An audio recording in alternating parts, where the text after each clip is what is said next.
আসসালামু আলাইকুম, welcome back to my channel. কেমন আছেন আপনারা সবাই? আশা করি আল্লাহর অশেষ রহমতে ভালো আছেন, আমরাও ভালো আছি। আজকে সকাল সকাল ঘুম থেকে উঠে পড়েছি। বাবার বাড়িতে গতকাল এসেছি, আর অনেক সকালে ঘুম থেকে উঠা হয়েছে। এদিকে সকালের নাস্তা বানানো হচ্ছে। আজকে স্পেশাল একটি দিন, আমাদের বাড়িতে অনেক গেস্ট আসবে, আর সেই আয়োজন চলছে। মূলত আমরা যে উদ্দেশ্যে এখানে এসেছি সেই দিনটি আজকে। সকালের নাস্তা আজকে রুটি, ডিম ভাজি, আলু ভাজি এগুলো দিয়েই খাওয়া হচ্ছে। তাড়াহুড়া করে নাস্তা বানানো হয়েছে যেহেতু আজকে অনেক গেস্ট আসবে, আর বাড়িতে অন্যরকম আয়োজন চলছে, রান্নাবান্নাও অনেক হবে।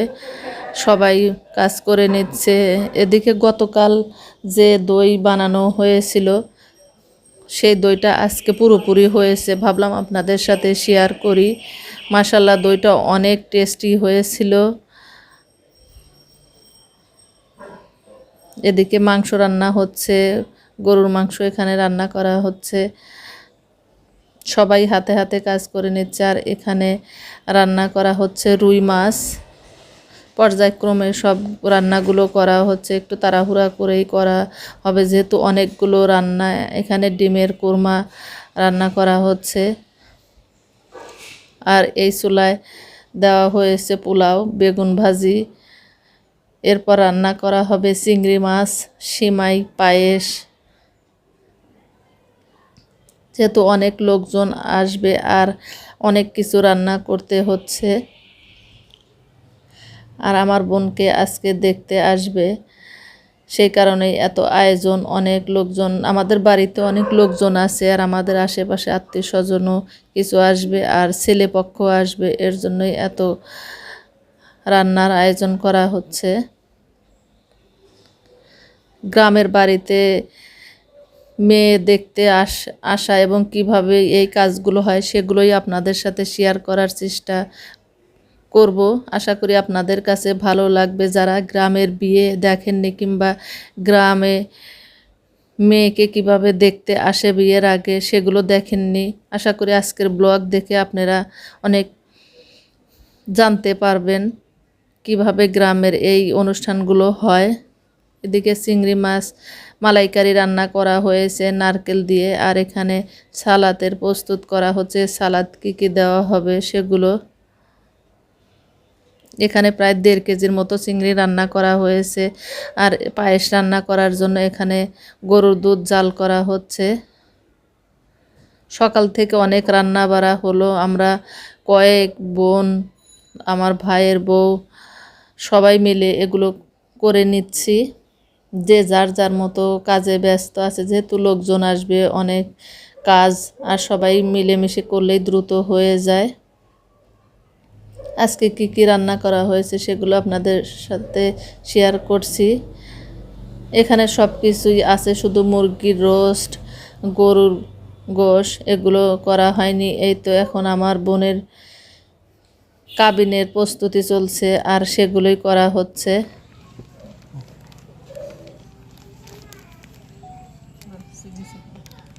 লেখো যদি লেখো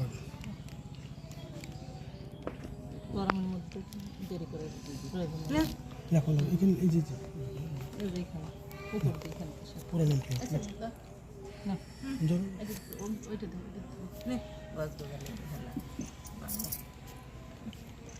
ভালো করে এরকম না স্বাক্ষর লেখা এর উপর দিয়ে পুরা নাম, এই যে নাজমুল হক কান্নারি উনি সই করছে, এখানে পুরা নাম লেখেন আপনি। এক হাত দিয়ে ধরে, হ্যাঁ এক হাতে ধরে বলে পুরা নাম রিল্যাক্সে, হ্যাঁ বিসমিল্লাহ বলে খুব সুন্দর না, হাত তো কাঁপেই ওটা আস্তে আস্তে সুন্দর পুরা নাম লেখো। হ্যাঁ পুরা নাম আস্তে আস্তে, ওইটা ছাড়া দেখুন থেকে যাবে এই লেখাটা, কাঁদা পরে কাঁদা যাবে, আগের নামটা লিখে নাও বাবা। একটা টিস্যু নিয়ে আসো, টিস্যুটা এখানেই আছে, স্বাক্ষরটা করে একটু তাড়াতাড়ি করো, তাড়াতাড়ি করো, সবাই তো ওই করবে।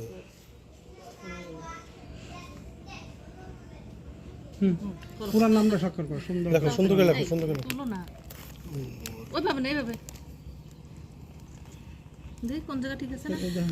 এই যে এই জায়গা থেকে, এই যে ওখান থেকে লেখো, ওখান থেকে বরাবর টোটাল যে নামটা আস্তে আস্তে সুন্দর করে লেখা হয়।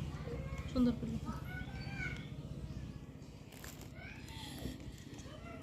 লেখো। ভালো করে পুরো নাম লেখো।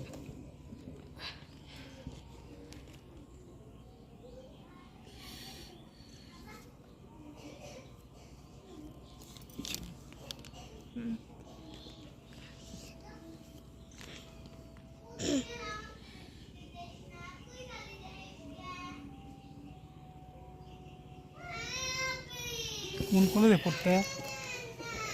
বলো কোথায় পড়তে হয়? হ্যাঁ, কোন কলেজে লেখাপড়া করতে?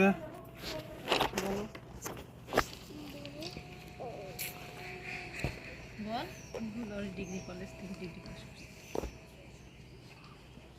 আনোয়ার স্যারকে চিনতে না? সমাজ কল্যাণ আনোয়ার স্যার চেনো? তোমার কই সাবজেক্ট ছিল? হ্যাঁ, সালাম করো। এই যে এই কাপড়টা একটু সরাতে দেখ, এই কাপড়টা এই এই মাথার এই কাপড়টা একটু, হ্যাঁ হ্যাঁ।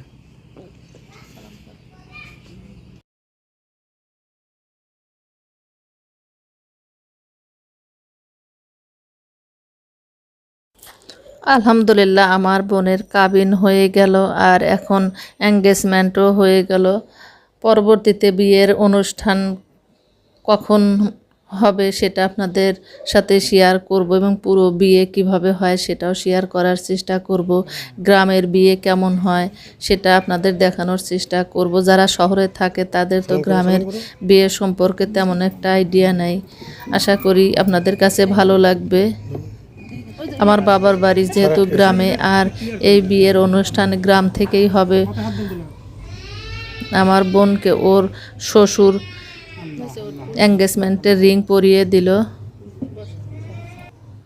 এই তো এখন চলছে মিষ্টি খাওয়ার পর্ব।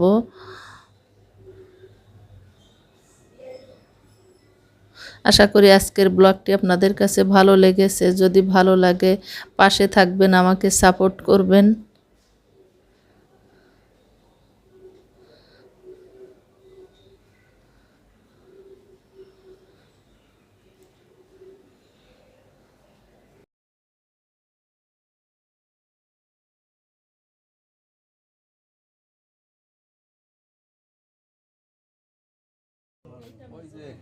এইটা মেজো। এই তো আমার বোনের এঙ্গেজমেন্ট কাবিন এগুলো শেষ করে এখন আমার বোন আর বোনের হবু জামাইকে ঘরের মধ্যে নিয়ে আসা হয়েছে। ভাবলাম আপনাদের সাথে এটাও শেয়ার করি। ভালো থাকবেন, সুস্থ থাকবেন। পরবর্তীতে নতুন ব্লগ নিয়ে হাজির হব। আজকের মতো বিদায় নিচ্ছি। আল্লাহ হাফেজ। আসসালামু আলাইকুম।